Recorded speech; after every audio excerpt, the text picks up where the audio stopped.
사람이 한 권의 책이 되고 마을이 하나의 도서관이 되는 성북 사람책 도서관 팟캐스트. 마을에서 활동하는 우리들의 이야기를 통해 세상을 바라보는 편견과 고정관념을 깨트리고 서로의 경험을 통해 지식을 공유하는 시간으로 채워갑니다. 성북구민 모두가 사람책이 되는 그날까지 한 권 한 권 채워가도록 하겠습니다. 오늘은 우리 마을 톡투유 20동의 사람책을 펼쳐보는 시간입니다. 오늘 사람책 도서관의 진행을 맡은 경지민, 김아영입니다. 오늘은 사람책 도서관의 209번째 스스로 서서 서로를 살리는 사람, 사람책을 모시는 날입니다. 안녕하세요. 자기소개 부탁드립니다.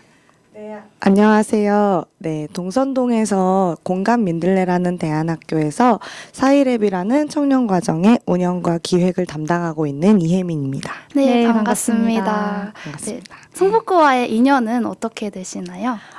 제가 작년에는 성북구에 있는 성북문화재단에서 뉴딜 일자리로 일을 했었고요. 올해에는 성북구의 동선동이 이제 성신여대 바로 앞에 있는 곳인데 거기에서 지금 현재 일을 하고 있고 그리고 네, 살고 있는 곳도 성북구입니다. 월곡 지역에 살고 있어요. 네, 공간 민들레는 어떤 곳인가요?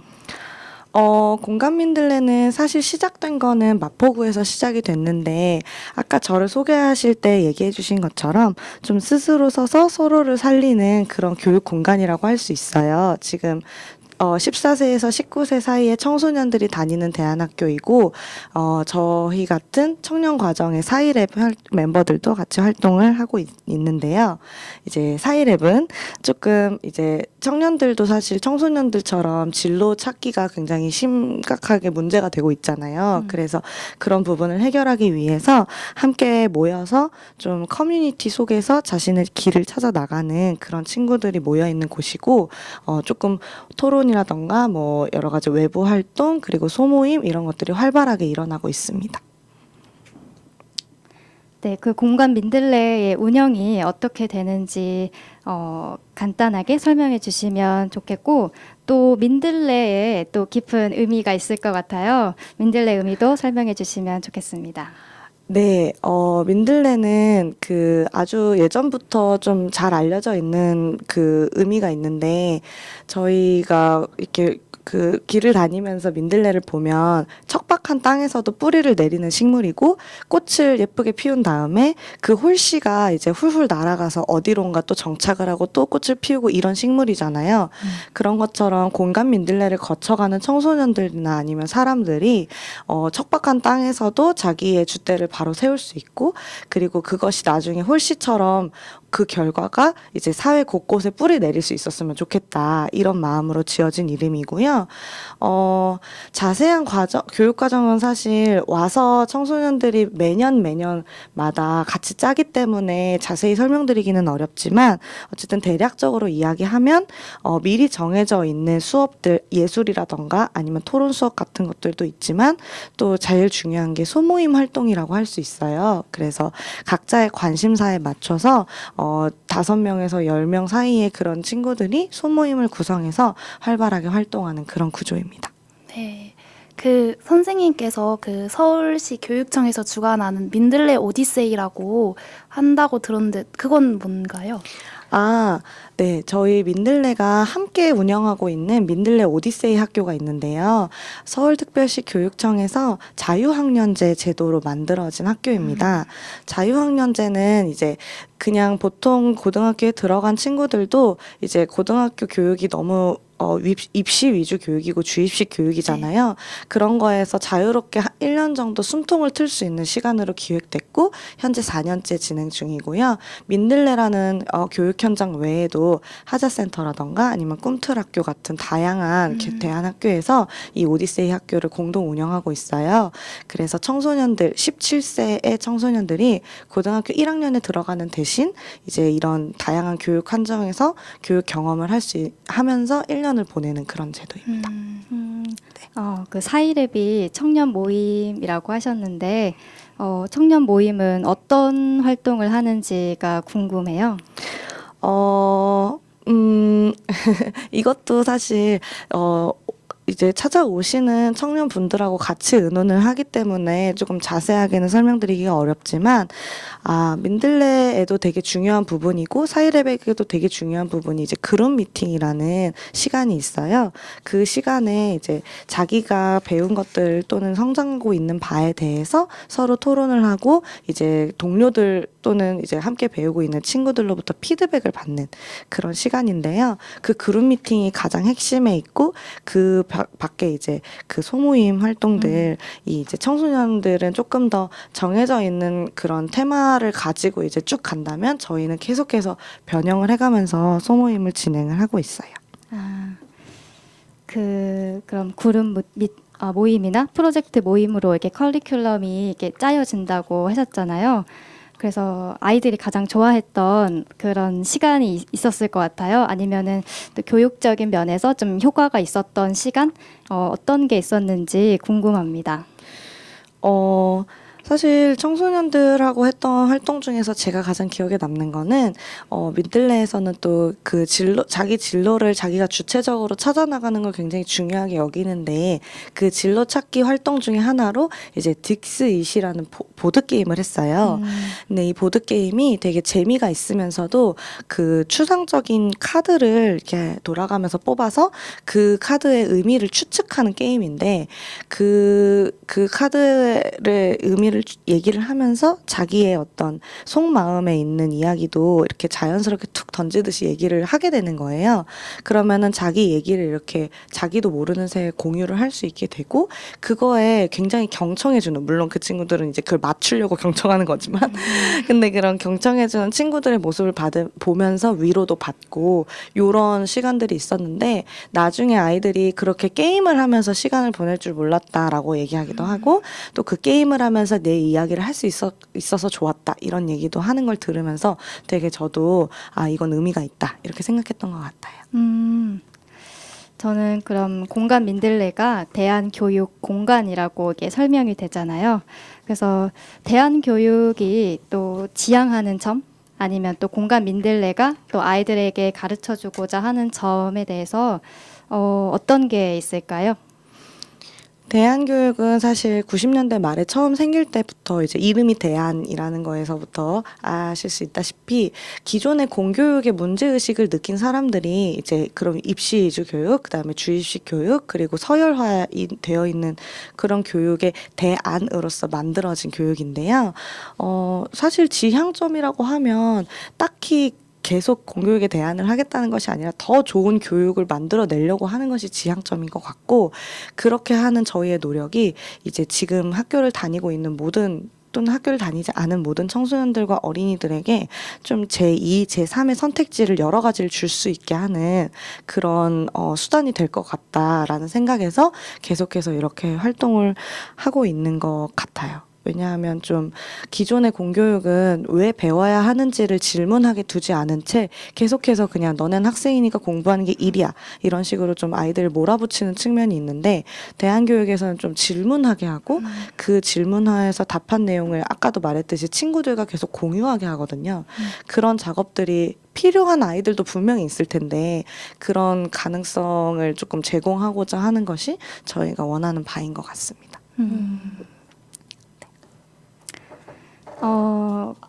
또 이제 길잡이라고 이렇게 하잖아요.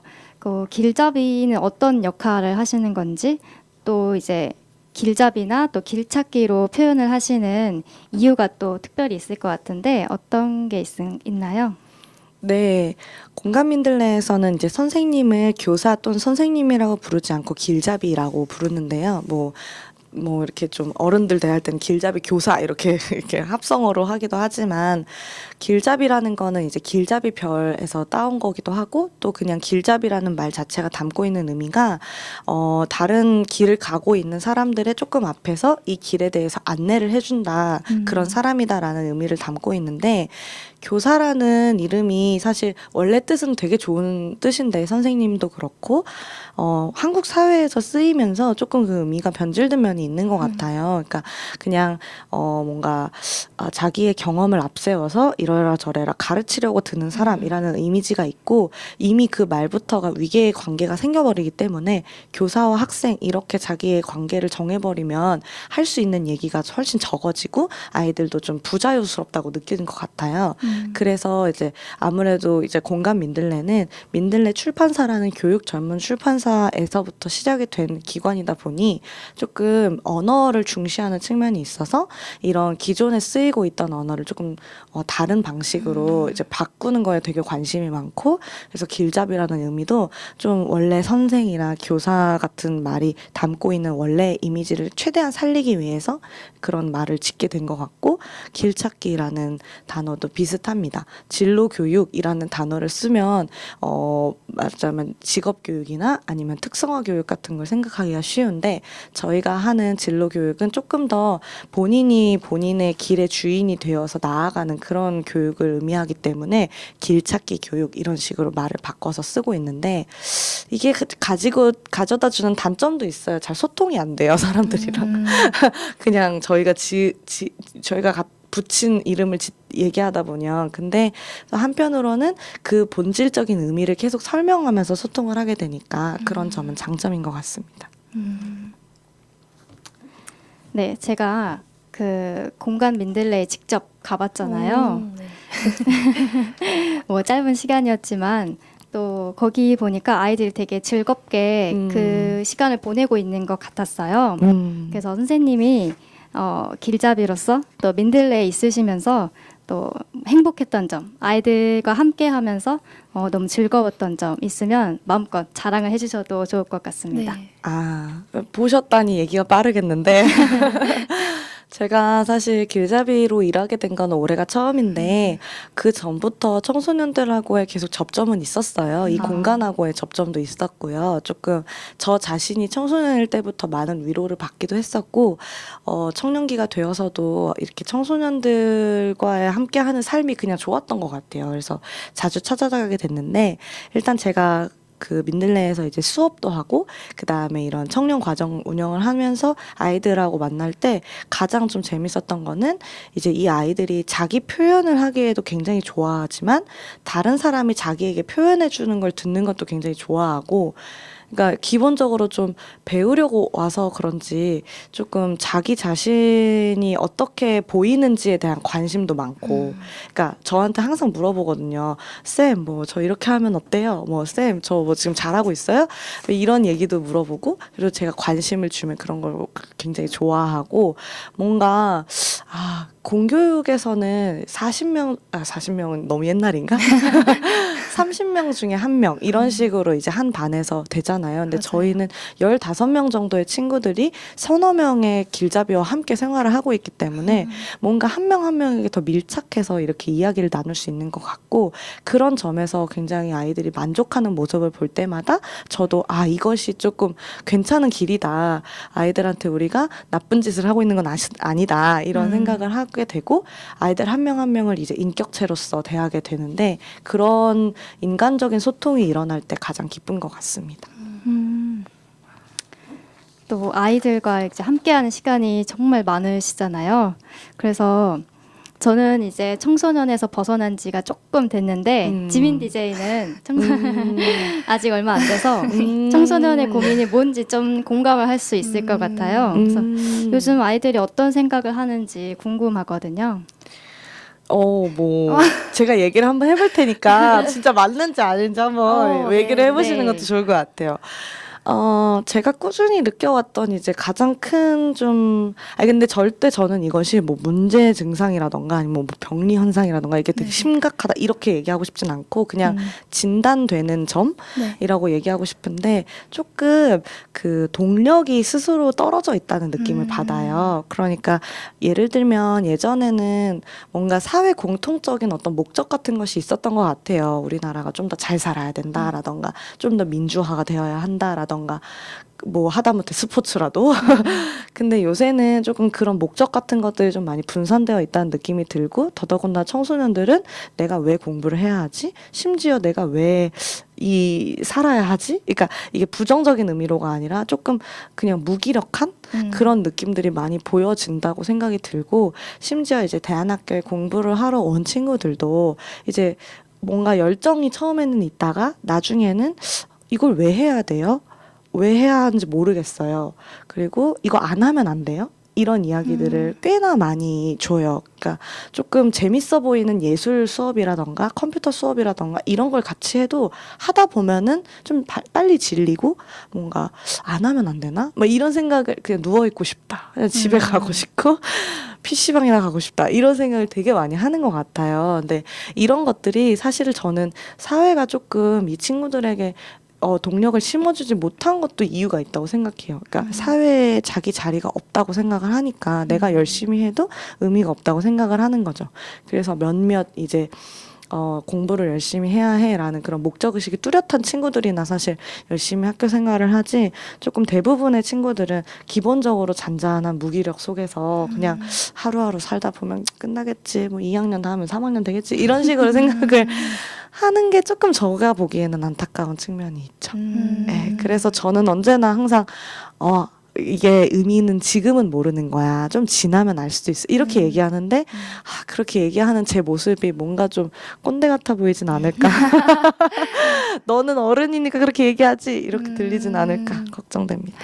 근데 저도 선생님 말씀에 되게 공감이 되는 게 저도 중고등학생 때 학교나 선생님들이 정해주는 그런 방식이나 틀이 있잖아요. 근데 제가 생각하는 그런 틀 말고 그분들이 정해주는 틀을 무조건 따라야 하고 그렇게 말을 해야 하고 그렇게 행동해야겠다라는 거를 내면화를 스스로 되게 했었어요. 왜냐하면 네. 그렇게 해야만 예쁨을 받을 수 있고 좋은 점수를 받을 수 있다라는 생각이 들었기 때문에 그래서인지 좀 시선을 밖에 두는 습관을 나한테 두는 게 아니라 어떤 고민이 생기면 시선을 밖에 두는 습관이 생기다 보니까 좀 고민이 생기면 누가 답을 좀 정해줬으면 좋겠고 내가 이런 고민을 하고 있으면 상대방은 이 고민에 대한 답을 어떻게 생각하고 있을까부터를 생각을 하더라고요. 제 자신을 생각하는 게 아니라. 그래서 선생님 말씀처럼 좀 나 자신에 대한 관심을 계속 가지면서 좀 재미를 찾아야겠다라는 생각이 들었습니다. 네, 맞아요. 맞습니다. 그리고 저희가 지금 중반 정도 달려왔는데 오, 벌써요. 벌써 벌써. 중반 정도 달려왔는데 네. 선생님께서 추천해주고 싶으신 음악이 있다고 들었어요. 소개해주세요. 네, 이 노래는 꽤 오래된 노래여서 아마 아시는 분들도 많을 것 같은데 핑크 마틴이라는 밴드의 스플렌더 인 더 그래스라는 노래인데요. 뭐 제목은 틀렸을 수 있어요. 인더 그래스인가요? 인더그레스 맞아요. 네. 그 노래가 제가 굉장히 좋아하는 두 곡의 결합이에요. 들어보시면 알겠지만 중간에 다른 노래가 나오거든요. 근데 제가 느낀 거는 그런 거예요. 제가 알고 있는 것들 그리고 다른 사람이 알고 있는 것들이 전부 완벽하지 않잖아요. 맞아요. 정말 가끔은 쉬고 싶을 때도 있을 것이고 가끔은 이제 이걸 다시 돌아봐야 할 필요성을 모두가 느끼는데 일단 가사가 조금 한 템포 쉬고 너 자신을 다시 돌아봐라는 내용의 가사이고 그다음에 이 전혀 다른 두 곡이 아주 극적으로 어우러지는 그 모습을 볼 때 사람은 완벽하지 않구나. 뭔가 서로의 도움 속에서 뭐 스스로 서서 서로를 살리는 그런 속에서 더 아름다움을 찾을 수가 있구나 이런 느낌이 들어서 굉장히 좋아하는 곡입니다. 같이 들어주셨으면 좋겠어요. 네, 그럼 음악 듣고 올게요.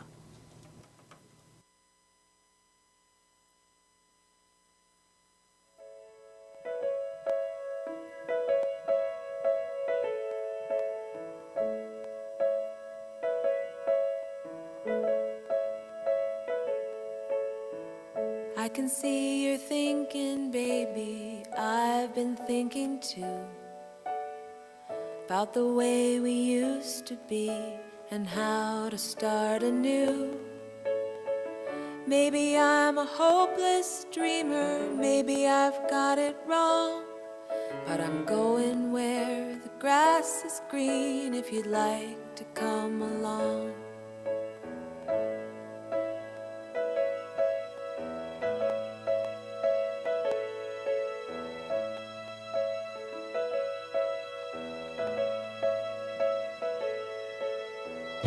back when I was starting out, I always wanted more. But every time I got it, I still felt just like before. Fortune is a fickle friend, I'm tired of chasing fame. And when I look into your eyes, I know you feel the same.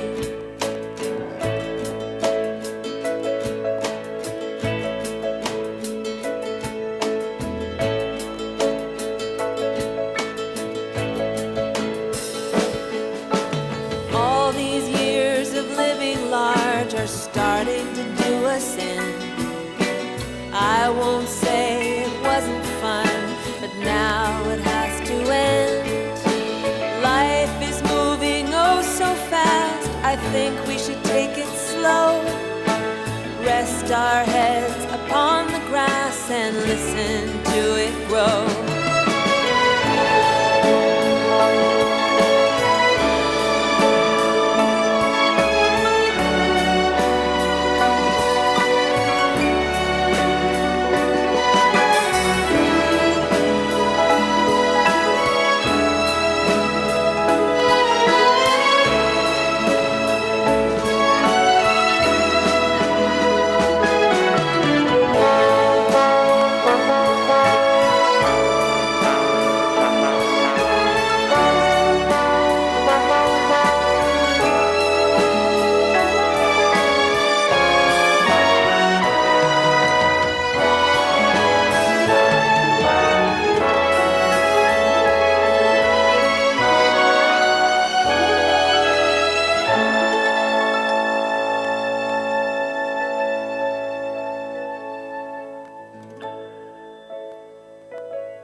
Going where the hills are green and the cars are few and far. Days are full of splendor, and at night you can see the stars. Life's been moving oh so fast, I think we should take it slow. Rest our heads upon the grass and listen to it grow.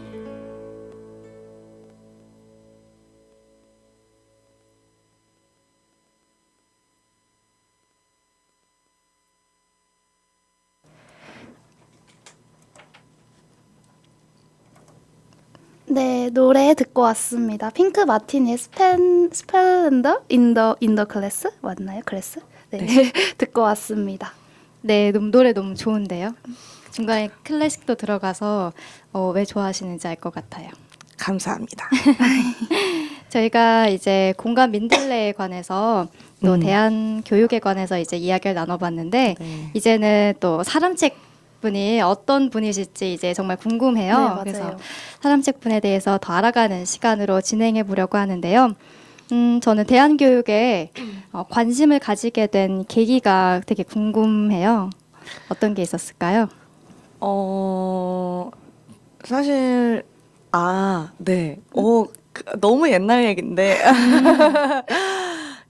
일단 제가 초등학교를 졸업할 때쯤, 그러니까 고학년이 되었을 때쯤 책을 정말 많이 읽었어요. 제가 그때, 그러니까 초등학교 6년 내내 읽은 책이 그 이후로 지금까지 제가 읽은 책보다 더 많은 것 같아요. 정말 책을 많이 읽었는데, 그러면서 자연스럽게 중학교를 어디를 갈지에 대한 고민을 일찍부터 시작했어요. 왜냐하면, 초등학교 때 이미 이제 저희 부모님께서 그 민들레 출판사에서 발행하는 격월간 잡지를 구독 중이셨고, 좀 그 외에도 교육에 관련된 여러 가지 책들이 집에 있었는데, 그런 것들을 읽으면서 좀 교육 자체에 대해서 관심을 가지게 됐는데, 내가 중학교를 어디 가야 하지? 라는 고민도 4, 5, 6학년 때 이미 나눴었고, 근데 그렇게 되면서 자연스럽게 저는 그러니까 그런 지역에 있는 그냥 중학교에 교복 입고 학교를 다니고 싶지 않다라는 생각이 점점 더 커졌어요.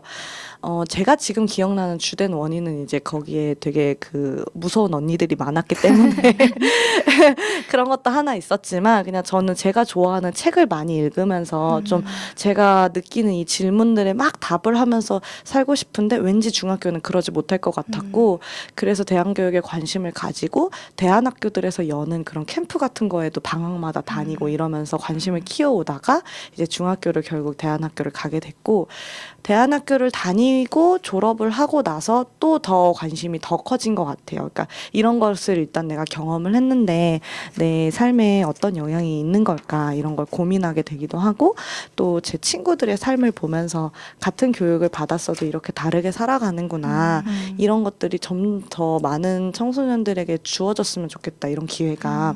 이런 생각을 하게 되면서 이제 성인기가 되어서 민들레에 더 자주 가게 되었고, 좀 뭐 좋은 기회들을 많이 만나서 이제 글을 배우러 인턴십을 하기도 하고, 또 청소년들을 만나는 프로그램의 자원 활동을 하기도 하고, 이러면서 좀 제 20대 전체를 민들레를 오가면서 그렇게 보냈던 것 같아요.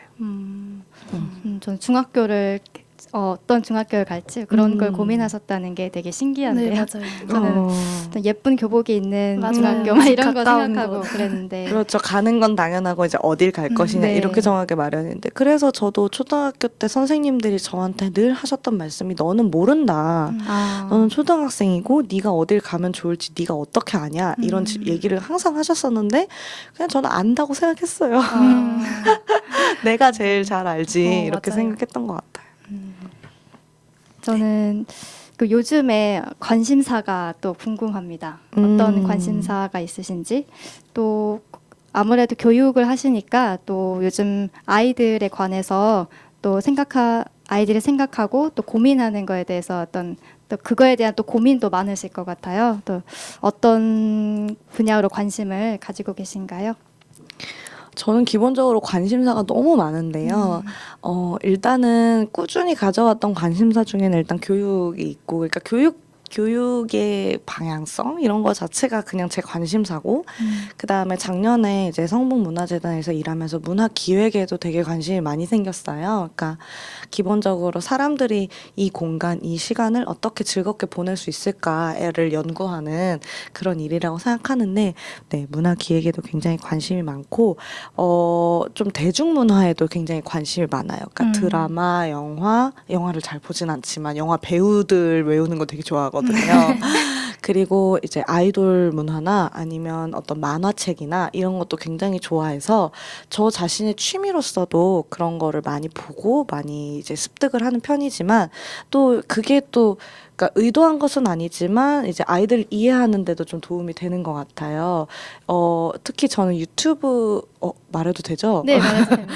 뭐 방송사 이런 게 아니니까. 그래서 네, 유튜브를 정말 자주 보는데, 거기에 보면은 이제 막 요새 이제 초등학생들이나 중학생들이 되게 유튜브를 많이 보고 그게 오히려 무절제하게 돼서 오히려 문제잖아요. 근데 네. 그걸 걱정하는 걸 알 만큼 정말 어마어마한 양의 컨텐츠가 있어요. 근데 그 중에서도 이제 정말 그런 아이들의 상황을 잘 표현해 줄 수 있을 만한 컨텐츠가 있으면 그런 걸 좀 찾아서 보고, 그러니까 뭐 게임 방송이라던가 뭐 요새 초등학생들한테 항상 유행하고 있는 그 슬라임, 액체 괴물 이런 거 막 올라오면 그런 거 막 보면서 도대체 이게 왜 재밌다는 걸까? 이렇게 하면서 보고. 근데 저 자신의 취미이기도 해요. 그게 좀 세상 사람들이 어떤 생각을 하는지 궁금해하고, 그걸 어떻게 천재적으로 표현하는지를 궁금해하고, 이런 것들이 항상 저의 관심사입니다. 게임도 열심히 하신다고 하셨어요. 근데 그게 그냥 모바일 게임밖에 안 해요. 왜냐하면 그 컴퓨터 게임은 더 복잡하잖아요. 맞아요. 그래서 제가 룰을 잘 모르겠어요. 항상 게임을 잘 못하거든요. 근데 제가 잘하는 류의 게임, 그러니까 뭐 육성한다든가 아니면 뭐 그런 거 열심히 하고 있습니다. 또 다르게는 또 힘든 시간도 또 겪으시고, 모든 사람이 또 힘든 때가 있기 마련이잖아요. 그럴 때 또 어떻게 이겨내시는지 또 자신만의 어떤 방법이 있으실 것 같은데, 좀 팁을 좀 공유해 주시면 좋을 것 같습니다. 네. 삶 자체가 조금 계속 변화를 많이 겪었던 삶이었어요. 뭐 대안학교를 중학교를 갔다가 또 고등학교는 인문계 고등학교를 가고, 또 그렇게 하고 나서 인문계 고등학교 친구들은 정말 거의 70-80%가 다 대학을 가는데, 저 이제 대학을 안 가기를 선택하고 이제 수능만 보고 이제 그냥 놀았거든요. 네. 그렇게 하고 나서 이제 성인기에도 끊임없이 변화였는데, 그러면서 저는 많이 흔들리기도 했지만 저 자신의 패턴을 좀 보고 그다음에 저가 누구인지를 끊임없이 탐색을 하고 그걸 정리하는 습관을 많이 가졌던 것 같아요. 근데 제 삶을 이렇게 보면은 특히 이제 20대가 되고 난 이후로는 조금 프로젝트 활동들을 많이 하다 보니까 대부분 1년 단위로 활동을 하게 되는데 그런 활동을 할 때 시작이 보통 3월, 끝이 나는 게 보통 12월이에요. 왜냐하면 이제 뭐 예산 때문에나 뭐 그렇겠죠. 근데 그렇게 되면 1, 2월이 비는데 이 시간이 저한테는 상당히 좀 항상 괴로운 시간이었어요. 나는 3월부터 12월까지는 저렇게 미친 듯이 바쁘게 움직였는데 1, 2월에는 아무것도 하는 게 없고 그냥 논다. 근데 한편으로는 그 1, 2월이 저 자신을 그냥 확 놔버릴 수 있는 시간이기도 하잖아요. 그러니까 그런 확 놔버리면서 진짜 내가 작년을 어떻게 보냈는지 올해는 어떻게 보낼 것을 정리하기도 하고 이런 식으로 하다 보면은 자기 자신의 패턴, 자기 자신의 주대, 그러니까 나는 이런 사람이야. 그래, 나는 3월부터 12월까지는 바쁘고 1, 2월에는 노는 사람이야. 이런 식으로 자기 정리가 좀 되는 것 같아요. 그런 것들이 있으니까 이게 좀 게임에서 얘기하면 약간 세이브 포인트로 할까요? 약간 좀 이 지점까지는 괜찮아. 그리고 나서 또 살아. 그러다가 또 힘들면 이 지점으로 다시 돌아오면 되잖아요. 나는 다른 건 모르겠지만 일단 1, 2월에는 좀 편안하게 놀 수 있는 사람이야 하니까 또 3월에서 12월까지 막 바쁘게 살아도 저 자신이 희생한다는 생각이 별로 안 드는 거예요. 어차피 1, 2월에는 놀 텐데 뭐 3월부터 12월까지 나는 원래 바쁜 사람이니까 바쁘게 살아도 괜찮아. 이런 식으로. 그러니까 좀 자기 비하나 좀 나는 왜 이렇지? 막 이런 자존감이 낮아지게 되는 활동을 안 하게 되는 것 같아요. 그렇게 되면. 네. 저도 개인적으로 우울하고 심적으로 좀 힘들 때 그 감정에서 벗어나려고 애쓰기보다는 있는 그대로의 그 감정을 받아들이려고 하거든요. 그러니까 우울하면 기분 좋아져야 돼 이게 아니라 그냥 나 우울한가 보다 힘든가 보다 이렇게 받아들이려고 하는 편이고 또 제가 일기를 쓰는데 그런 감정이 들 때는 일기를 3-4편을 써요 하루에. 뭔가 글을 쓰면 좀 마음이 달래지는 느낌이 들더라고요. 그리고 또 제가 들은 게 있는데 선생님께서 메모 광이라고 하셨어요. 그럴 거였으면 제가 지금도 메모를 하고 있어야죠. 광까지는 아니고 좋아하고 메모를 많이 하는 편입니다. 처음에 메모를 어떻게 시작하게 된 건지 사실 모르겠어요. 그냥 저는 모든 시험 공부를 하든 아니면 새로운 장소를 가든 꼭 필기를 하면서 좀 적응을 해나가고 생각을 정리해가는 편이었는데 이제 일하면서도 미팅이나 회의 같은 걸 하면은 거기에서 나오는 내용 중에서 이제 내용도 다 쓰고요. 거의 대부분 제가 기억해야 될 부분 다 쓰고 제 생각도 다 쓰고 그렇게 하고 집에 돌아가면 또 일기도 쓰고 매일매일 한 문단 일기를 제가 쓰거든요. 그래서 매일매일 쓰고 그다음에 그 말씀하신 것처럼 조금 감정이 올라오거나 특정한 어떤 생각에 좀 정리가 필요할 때는 페이스북에 글도 되게 길게 쓰고 아니면은 제가 그런 긴 생각 따로 쓰는 일기장이 또 있어요. 그래서 그 일기장에다 쓰고 이런 식으로 되게 많은 노트들을 제가 옆에 끼고 살고 있습니다. 선생님의 페이스북을 오늘 팔로우하기로. 좋아요. 좋아요. 좋아요. 네. 그런 페이스북에 글을 올리시거나 아니면 일기를 쓰실 때 요즘에 어떤 고민 같은 거를 쓰기 마련이잖아요. 그래서 요즘 선생님이 하고 계시는 고민을 혹시 여쭤봐도 될까요? 제가 사실 선생이기도 하고 뭔가 길잡이 일을 하고 있기는 하지만 저 자신의 길찾기가 끊임없이 고민인 것 같아요. 그러니까 나는 어떤 삶을 살아야 할까? 나는 앞으로 돈은 어떻게 벌어야 할까? 나의 자아 실현은 어떻게 해야 할까? 이런 것들 정말 많이 고민을 하게 되는데 그 고민의 내용은 사실 여기서 얘기하면 좀 약간 너무 창피할 것 같아요. 왜냐하면 나중에 딱 봤을 때 저런 생각을 했었어? 이럴 것 같아요. 좀 창피하긴 하지만 그래도 저는 좀 꾸준히 생각하는 거는 세상에 많은 사람들이 이 일이 나를 그러니까 약간 보스가 나를 선택해 준다고 믿게 되잖아요. 그러니까 나는 어떤 능력을 가지고 있는 사람이고 누군가 나를 선택해 줄 때까지 나는 기다린다. 선택을 받지 못하면 좀 더 준비를 한다. 이런 식으로 좀 나를 좀 수동적인 위치에 놓게 되는데 저는 그게 좀 싫고 제가 저의 길을 주체적으로 선택해 나가는 삶을 살고 싶은데 그러기 위해서 저는 제 직업을 제가 만들 수도 있겠다라는 생각을 하고요. 그냥 다양한 능력을 가진 사람이 되어서 그 능력들을 서로서로 잘 이렇게 결합하면서 좀 이런 삶을 살고 싶어요. 그래서 제가 지금 가지고 있는 교육에 대한 거, 그 다음에 저는 언어에도 되게 관심이 많거든요. 언어에 대한 관심, 그 다음에 이런 문화에 대한 관심, 이런 것들이 어떻게 잘 융합이 되어서 나의 길을 뚫어줄까? 이런 고민을 하게 되는 것 같아요. 그래서 당장은 내년엔 어떻게 살까? 10년 뒤에는 어떻게 살까? 이런 고민들 많이 하고 있죠. 그런 주체적인 삶에 대해서 굉장히 생각을 많이 하시는 것 같아요. 그래서 네, 맞아요. 주체적으로, 그러니까 사실 그게 좀 막 한자어가 이렇게 되어 있으니까 좀 그렇긴 한데, 그냥 쉬운 말로 표현하면 내가 내 삶의 주인이 되는 거, 내가 내 삶의 운전대를 잡는 거, 이런 거거든요. 제가 사실 제 이름이 혜민이잖아요. 근데 혜민 스님이 하신 말씀 중에 이제 인생의 운전대를 잡으세요. 뭐 이런 말이 있어가지고 제가 이 용어를 자주 사용하는데. 근데 그게 쉬운 게 아니에요. 맞아요. 그러니까 그래서 혜민 스님이 이제 욕을 먹는 거예요.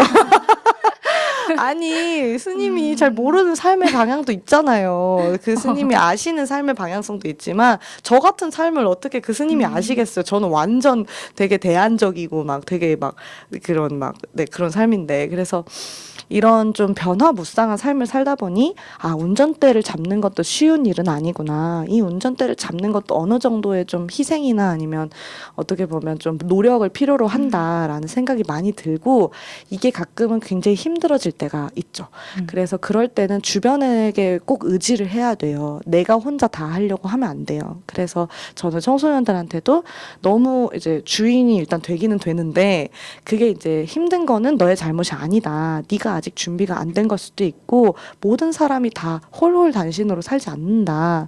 네가 네 주변에서 또는 너가 가지고 있는 것들 중에서 너에게 도움이 될 만한 걸 많이 찾아보고 꼭 의지하면서 살았으면 좋겠다. 내가 그 의지처가 돼줄 수도 있다. 내가 너의 도움이 되어줄게. 이런 이야기도 많이 하는 편이어서 저는 주변의 도움을 많이 받으면서 사는 삶이 어쩌면 진정한 자기 주인이 되는 삶이 아닐까 이런 생각을 해요. 그러니까 네. 저희가 항상 뭐 독립적인 어떤 주체로 살아라 이런 얘기를 많이 듣기 마련이잖아요. 근데 뭐 힘들면 주인이 아니어도 괜찮다라고 말씀해 주시는 게 맞아요. 너무 제 인상이 깊습니다. 맞아요. 자본주의 사회에서 저는 항상 생각을 하는 게 좀 작은 부품으로 살아가고 싶지 않다라는 생각을 하거든요, 항상. 그래서 제가 하는 거의 대부분의 고민이 거기에서 좀 출발을 하는 것 같은데 선생님께서는 그런 주체적인 삶을 살고자 하는 그런 목표에 좀 세르파가 되어주시는 것 같아서 너무 본받고 싶다는 생각을 하게 되는 것 같습니다. 네, 너무 좋은 표현인 것 같아요. 워낙 누구나 다 처음부터 주인으로 태어나진 않잖아요. 이게 주체성이 점점 길러지는 거거든요. 근데 그게 역으로 다른 사람들과 의지할 때 진정 길러질 수 있다는 측면이 저는 되게 삶의 아이러니라고 보고요. 그러니까 제가 주인으로서 살아보려고 되게 노력했던 순간들이 모여서 지금의 제가 또 된 거여서 이제 뭐 지민님도 확실히 이제 아직 좀 어렵다고 생각이 들지라도 또 몇 년 동안 이런 노력을 하면서 정말 자기의 주인이 되어보는 경험들을 많이 하시다 보면 또 다른 후에 오는 세대들에게 또 지민님이 그 가이드가 되어줄 수도 있는 거거든요. 그러니까 저는 그런 식으로 좀 그런 도움을 받았던 거를 또 도움을 줄 수 있는 위치에 있다고 생각을 하고 이런 것들이 선순환이 이루어질 때 우리 사회가 조금씩 변화되지 않을까라는 생각을 해요. 좋습니다. 네. 저는 이제 사람책분의 어떤 최종 꿈? 꿈은 어떤 꿈을 꾸시는지가 궁금해요. 뭐 세속적인 꿈 같은 것도 충분히 얘기할 수 있지만 왜냐하면 워낙 네, 지금은 이제 뭐 꿈을 꿔라, 뭐 너의 뭐 청운의 꿈을 펼쳐라, 뭐 이런 시대잖아요. 그래서 되게 막 거대하고 거창한 얘기를 해야 될 것 같은데 저는 사실 그런 거에도 욕심은 있지만 이제 차마 그런 얘기를 할 수는 없어요. 왜냐하면 좀 창피하니까요. 뭔가 주입받은 그런 꿈들을 이야기한다는 건 좀 창피하고 제가 지금 이제 닿아 있는 그 제가 원하는 것은 사회에서 그러니까 이 세상에서 저의 자리가 조금이라도 있는 거. 그러니까 제가 조금이라도 쓸모가 있는 사람이 되는 것이 어떻게 보면 저의 꿈이에요. 네, 이게 무슨 그런 자본주의 사회에서 어떤 내가 끊임없이 나의 존재를 증명해야 하고 내가 끊임없이 쓸모 있는 인간이 되어야 하고 이런 어떤 나를 압박하는 그런 게 아니라요. 그냥 저 자신이 누군가에게는 조금이라도 도움이 되는 삶 이런 게 저의 꿈이에요. 그래서 아주 나이가 들어서도 저를 찾아주는 사람들이 있었으면 좋겠어요. 그냥 어떤 이유로도 그냥 이야기를 들어줬으면 좋겠어서 왔어. 같이 밥 먹어주면 좋겠어. 이런 도움도 좋으니까 제가 도움을 줄 수 있는 사람이 되길 바라고요. 그리고 저도 그 다 주변 세상에 도움을 많이 받으면서 살 수 있는 사람이 되길 바라고 있습니다. 그런 어떤 도움도 많이 받으셨다고 하셨잖아요. 그래서 또 아이들한테 길잡이 역할도 해주시고, 저는 선생님에게 그런 길잡이 같은 존재가 어떤 분이 있었을지 네, 궁금합니다. 설명해 주시면 좋겠습니다. 네.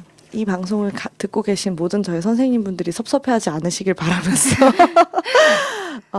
네. 운 좋게도 정말 좋은 선생님들을 많이 만났는데요. 이렇게 막 물어보시니까 딱 이렇게 좀 꼽자면 사실 일단 허구의 인물 중에도 저의 길잡이가 되어준 인물이 있는데 그 여러분들 아시겠지만 빨간머리 앤이라는 책이 있잖아요. 근데 그 책이 사실 알려져 있는 것처럼 그 어린 시절 이야기만 있는 것이 아니라 사실 10권짜리 전집이에요. 그 루시 모드 몽고메리라는 작가가 이제 앤의 처음 소녀 시절을 썼지만 그 이후의 인생, 그러니까 앤이 직업을 가지고 그 직업을 돈을 벌고 그 다음에 대학 생활을 하고 결혼하고 아이를 낳고 이런 것들까지 다 담고 있거든요. 근데 그 책이 어떻게 보면 저한테는 제 초등학교 때 그걸 읽은 건데 꾸준히 길잡이가 되어주고 있어요. 소녀 시절의 애는 정말 천방지축에 공상 많은 그런 소녀여서 저의 어린 시절과 굉장히 닮았다면 애니 이제 자기가 선생님이 되어서 아이들을 가르치는 역할을 하게 되는 10대 후반에는 그런 내용이 나오거든요. 그 이후 권에는. 근데 그러면서 하는 고민들. 예를 들면 그 시대는 이제 18세기니까 체벌이 당연하고 어린 아이들을 함부로 대하는 것이 전혀 아무렇지도 않았던 시절이었어요. 아이들이 워낙 많고 많이 죽고 막 이러니까. 근데 그런 시절에도 애는 내가 아이들에게서 건방진 모습을 발견했을 때 아이들이 나에게 대들었을 때 내가 이 아이들을 때려도 될까? 라는 질문을 던질 줄 아는 사람이었고 그 질문에 대해서 다른 친구들이 다 때려도 돼. 왜냐하면 애들은 맞아야지. 맞아야 크는 거야. 이런 식으로 다른 친구가 얘기했을 때에도 나는 그렇게 못하겠어. 아이들은 전부 한 명 한 명의 인격체고 그 안에도 영혼이 살아 숨쉬고 있을 거야.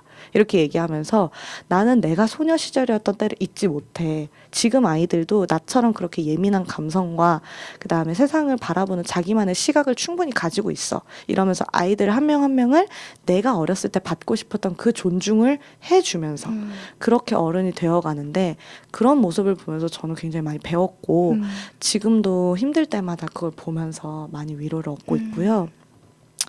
살아있는 사람들 중에도 얘기를 해야겠죠?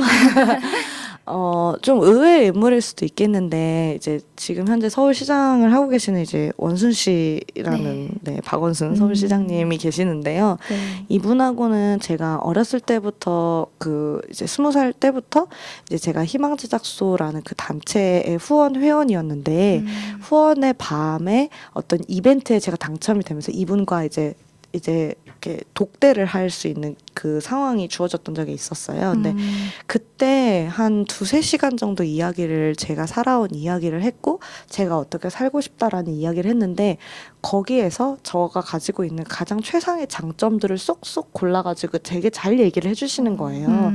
너는 이런 측면이 있는 친구나 이런 부분에 있어서 사회에 도움이 되겠다. 이런 부분이 있어서는 우리가 배워야겠어. 내가 너한테 많이 배웠다. 이렇게 물론 그때 다 존댓말 하셨고요. 혜민 씨한테서 많이 배웠어요. 이렇게 얘기해 주시면서 저가 몰랐던 저의 모습들을 많이 발견해 주셨고 그걸 활용할 수 있게끔 많이 도와주셨어요.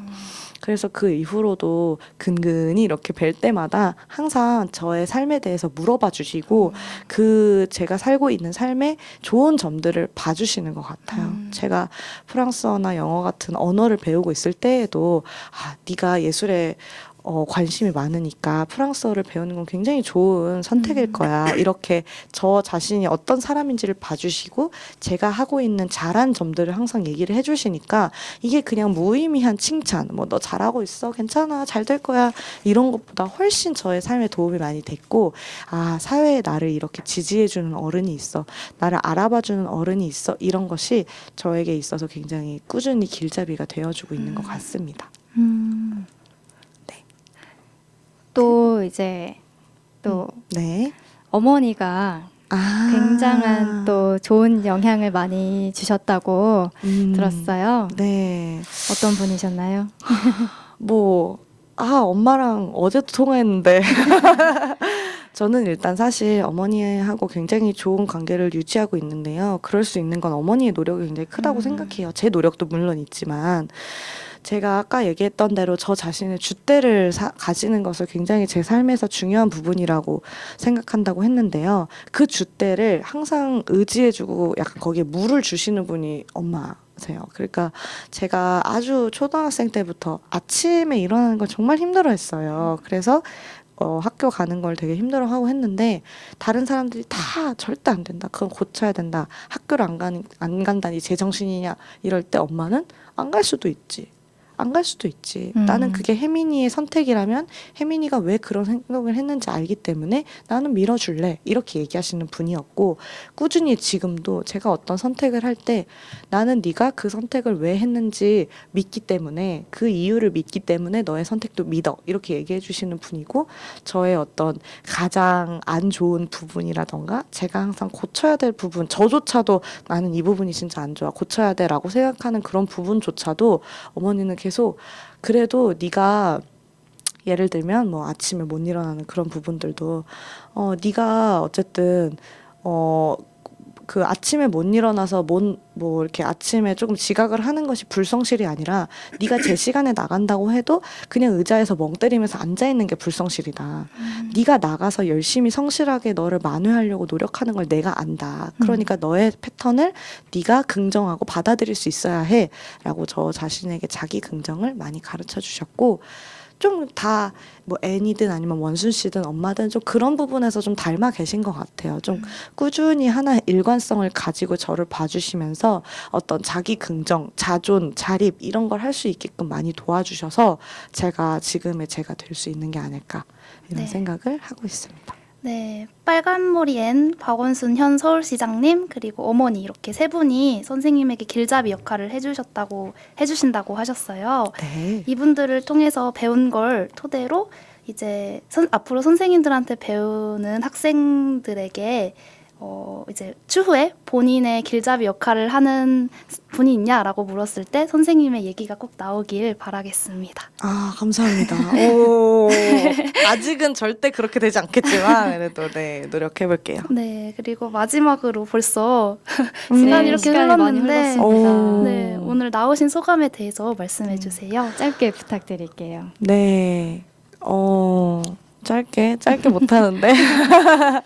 네, 정말 일단 이런 식으로 이제 전파를 통해서 또 영상을 통해서 사람들에게 제 이야기를 들려드릴 수 있어서 영광이고 저는 꾸준히 말씀드리는 게 세상에는 정말 70억 명의 사람들이 살고 있다고 하면 70억 개의 삶이 존재한다고 생각합니다.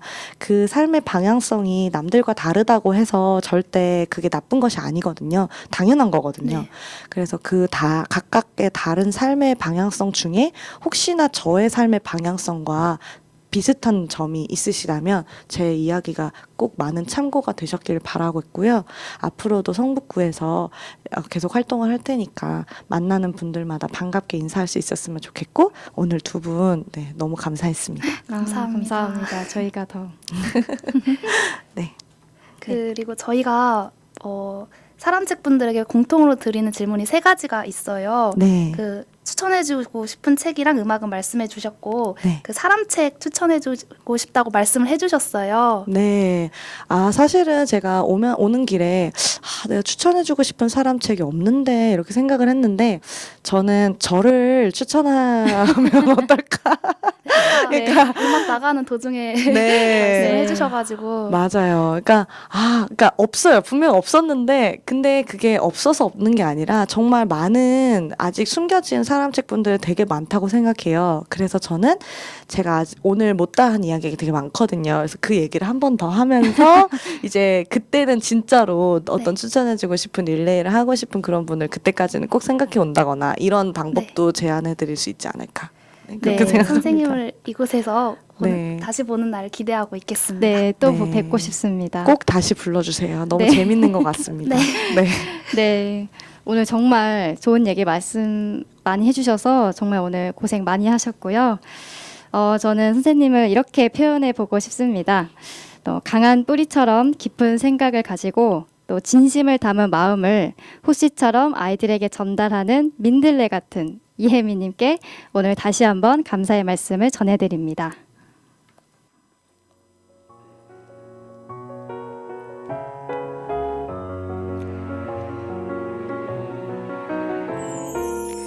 이렇게 한 권의 사람책이 사람책 도서관에 꽂혀지게 되었고 여기 담긴 소중한 이야기는 사람책 도서관 팟캐스트를 통해 언제든 다시 읽어보실 수 있습니다. 더불어 사람책과의 만남은 여러분들의 요청에 따라 성북구립도서관에서 만남의 자리를 마련하도록 하겠습니다.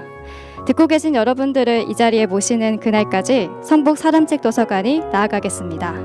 감사합니다. 이 팟캐스트는 성북구청, 성북문화재단 도서관본부, 성북마을 미디어 지원센터와 함께합니다.